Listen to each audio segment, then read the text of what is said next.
Welcome to TS9 Telugu news. శనివారం Husnabad badminton association ఆధ్వర్యంలో Husnabad badminton association వారి దశాబ్ది ఉత్సవాల సందర్భంగా సిద్దిపేట మరియు కరీంనగర్ జిల్లా స్థాయి badminton tournament men's open to all doubles, women's open to all singles స్థానిక హుస్నాబాద్ ఇండోర్ స్టేడియంలో నిర్వహించారు. ఈ కార్యక్రమానికి సిద్దిపేట జిల్లా గ్రంథాలయ చైర్మన్ కేడల లింగమూర్తి హాజరయ్యారు. ఈ సందర్భంగా మాట్లాడుతూ క్రీడలు మానసిక ఉల్లాసం, శారీరక దారుఢ్యాన్ని పెంపొందిస్తాయని అన్నారు. ఈ కార్యక్రమంలో మాజీ మున్సిపల్ చైర్మన్ ఆకుల రజిత వెంకన్న, జంగపల్లి వెంకట నరసయ్య, జిల్లా యువజన క్రీడల అధికారి, municipal vice chairman Anitha Srinivas Reddy తదితరులు పాల్గొన్నారు. ముఖ్యంగా ఆటలకు సంబంధించిన పీఈటీ, పీవీ, ఎలక్ట్రానిక్ మీడియా, ఇక్కడ ఈ ఆటలను 10 సంవత్సరాల నుంచి, 10 దశాబ్దాల నుంచి రోజు ఆడుతూ ఈ 10 సంవత్సరాల ఉత్సవాలను ప్రధాన కార్యక్రమైనటువంటి అసోసియేషన్ తర్వాత ఇందులో పనిచేస్తున్నటువంటి యువకులు పేరుపైన నమస్కారం తెలియజేస్తూ చాలా విషయాలు ప్రస్తావన వచ్చింది. ఇండోర్ స్టేడియం లేక మనకు చాలా ఇబ్బంది అవుతుంది. ఒకప్పుడు ఉస్మాన్ క్లబ్లో 44 ఏళ్ళ క్రితం నేను ఎస్ఎస్ఐ రోజుల్లో గాలి వస్తే ఆటలు ఎంత 2-3 మ్యాచ్లు ఆడాలి. ఒక మ్యాచ్ ఆడితే మంచిగా గాలి లేకపోతే ఆడుతుంటుంది. అది టోర్నమెంట్, డిస్ట్రిక్ట్ టోర్నమెంట్. రెండో మ్యాచ్ ఆడుతుంటే గాలి వేస్తే మళ్ళీ అది తెల్లారి మళ్ళీ టోర్నమెంట్. మొత్తం 3 రోజులు ఆటల పోటీలు అయిపోయినాక కూడా షటిల్ బ్యాడ్మింటన్ మళ్ళీ 3-4 రోజులు నడుస్తుంది. తర్వాత అప్పుడు కీర్తి చేసిన పెద్దలు సర్దార్ సార్ మొత్తం పెద్ద తడకలు కట్టించు మీద రూట్ లేదు, అదో 4 రోజులు అదో పెద్ద ఆనందం. అదే ఇంటర్నేషనల్ లెవెల్ ఇండోర్ స్టేడియం లాగా మేము ఫీల్ అయినాం. అంటే ఇట్లా జరిగిన చాలా విషయాలు. ఇప్పుడు అన్నట్టు ఒక రైస్ మిల్ ఆడినాం, టాకీస్లో ఆడినాం. అప్పటికి మేమంతా కొంచెం రిటైర్ అయిపోయాం. ఈ ఆట చూసినా, తెలిసినా, విన్నా ఇది మన దగ్గర పిల్లలు ఆడాలి, బాగుంటుంది, మన తరాలు ఆడుకోవాలి, ఆరోగ్యంగా ఉంటారు అనేటువంటి ఒక ఆకాంక్ష వేదిక మీద ఉన్న వాళ్ళకు ఉన్నది. ఇక్కడ స్పాట్లో లేని వాళ్ళకు కూడా చాలా ఉంది. ఇక్కడ రఘుపతి రెడ్డి సార్ వచ్చి లాంగ్ టెన్నిస్ కోర్ట్ కూడా వేసాడు. 4 రోజులు ఆడేది కానీ అది ఇప్పుడు ఆడలేకపోతాను. దాన్ని కూడా వీలు పడితే పునరుద్ధరణ చేయాలి. మంచి స్విమ్మింగ్ పూల్ కూడా మంజూరైంది. మన మంత్రి గారు, ఎమ్మెల్యే గారు మంజూరు చేశారు. దాని గురించి డివైఎస్ఓ గారు కొంత సూచన చెప్పారు. ఇక్కడ అన్ని విషయాలు ఇంకా రేపు కూడా మాట్లాడుకుందాం, ఎల్లుండి కూడా మాట్లాడుకుందాం. అది స్విమ్మింగ్ పూల్ కూడా ఇంటర్నేషనల్ స్టాండర్డ్, అంటే ఏదో ఈత నేర్చుకుంటే కాదు, పోటీలకు ఎట్లా దాన్ని వేరే రాష్ట్ర స్థాయిలో, దేశ స్థాయిలో పెడితే స్విమ్మర్స్ ఎట్లా ఈత కొట్టాలి అనేటువంటి టెక్నాలజీగా ఆ స్టాండర్డ్లో మనకు స్విమ్మింగ్ పూల్ కూడా మంజూరైంది. తర్వాత ఈ స్టేడియం 19 ఎకరాల చిల్లర ఉంటుంది. కొంత ఎంక్రోచ్ అయింది. ఎంక్రోచ్ అయితే దీంట్లో కొన్ని వేరే స్కూల్స్ వచ్చినాయి, డిగ్రీ కాలేజ్ వచ్చింది, ఇట్లాంటి శ్మశానం వచ్చింది. అంతా ఇదే సరళంపల్లి ఉంటుంది, పెద్దపల్లి ఉంటుంది. దీన్ని ఆనాటి 1999లో వచ్చినటువంటి గమ్యంగా ఎమ్మెల్యే ఉండి తన ప్రత్యేక కృషి వల్ల కూడా ఈ స్టేడియంను మనం తెలియగలిగాం. సుమిత్ర దావ్రా అని ఒక కలెక్టర్ ఉండే శ్రీనివాసని ఒక కమిటీ ఏర్పాటు చేశాడు.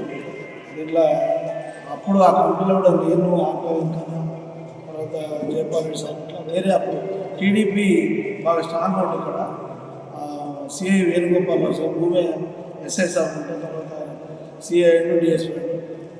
ఇదంతా మనం ఒక పెద్ద కట్ట ఏరియాలో ఉన్నాం. ఇది పెద్ద పుంటా ఉంటుంది. కింద సెంట్ జోసెఫ్ స్కూల్, తర్వాత దర్శన్ బాయ్ ఏరియా, ఇదంతా పార్క్ ఉంది.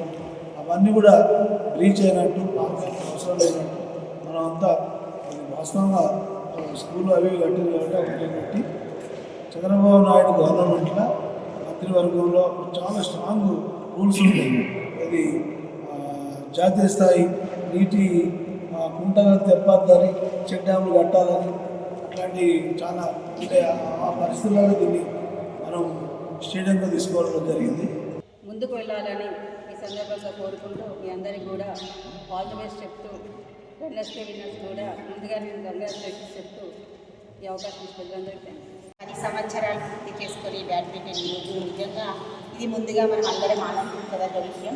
తెలియజేసిన వాళ్ళందరూ కూడా దాదాపు వారందరికీ హృదయపూర్వక నమస్కారాలు. ముందుగా మీకు కూడా ధన్యవాదాలు. ముఖ్యంగా ప్రతి మనిషి ఆటను, ఏదైనా ఒక ఆటను మన జీవితంలో భాగం చేసుకోవాలి. మరి ఒక 10 సంవత్సరాల నుండి ఇట్లా రన్ చేస్తున్నట్టే అంత ఈజీ కాదు. ఈ రోజుల్లో ఎవరి బిజీ షెడ్యూల్లో వాళ్ళు ఉంటున్నారు.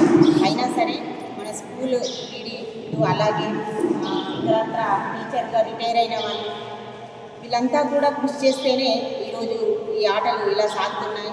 ముఖ్యంగా ఆరోగ్యమే మహాభాగ్యం అంటారు. హెల్త్ కోసమైనా మనం ఆటలు ఆడాలి, శారీరక శ్రమ చేయాలి. ఇంకా ఇక్కడ సంతోషించదగ్గ విషయం ఏంటంటే అమ్మాయిలు కూడా బ్యాడ్మింటన్ ఆడడానికి వచ్చిర్రు. అది చాలా సంతోషం. మీ అందరికీ ప్రత్యేక శుభాకాంక్షలు తల్లి. బాగా ఆడాలి. ఆడితే ఏమొస్తుంది, ఓడిపోతే మనం ప్రైజ్ మరీ లేదు, ఇది లేదు కాదు. ఫస్ట్ ఆఫ్ ఆల్ మనం ఏదైనా ఆడితే మనకు స్ట్రెంగ్తన్ అవుతాం, మానసికంగా శారీరకంగా దృఢంగా అవుతాం. చాలామంది పిల్లలు మానసికంగా దృఢంగా ఉంటారు కానీ మెంటల్గా దృఢంగా ఉండట్లేదు. కాబట్టి ఆటలు ఆడితే ఆ స్ట్రెంగ్తన్ ఆటోమేటిక్గా వస్తుంది. మరి ఈ కార్యక్రమాన్ని అందరూ పాల్గొని విజయవంతం చేయాలని మనస్ఫూర్తిగా కోరుకుంటున్నాం.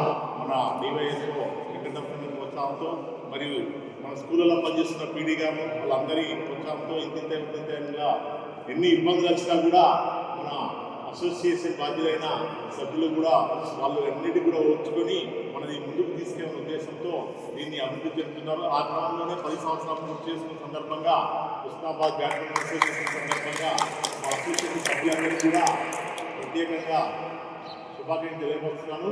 ఈ పోటీలు men's open to all men's 2 జిల్లాలు, సిద్దిపేట జిల్లా, కరీంనగర్ జిల్లాకు సంబంధించి ఈ పోటీలు నిర్వహించబడుతుంది.